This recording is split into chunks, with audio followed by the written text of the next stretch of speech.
تهدید فرسخ‌ها دور از تاجیکستان، ولی تهدیدی که مقامات جدی گرفتند و میگویند همه کار را میکنند که گلمورد حلیموف فرمانده فراری به کشور زیان نرساند.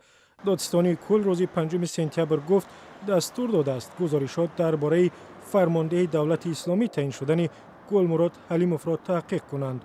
او تا سال 2015 نیروهای مخصوص وزارت امور داخلی تاجیکستان را رهبری میکرد.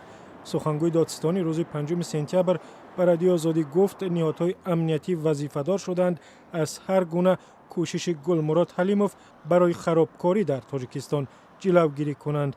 واکنش دادستانی به گزارش‌های رسانه‌های عربی است که گفتند گلمورد حلیموف فرمانده سابق ОМОН-ی تاجیکستان جایگزین ابو عمر شیشانی وزیر جنگ گروهی به نام دولتی اسلامی شده است. شیشانی تابستان امسال در ضربه موشکی نیروهای آمریکایی کشته شد.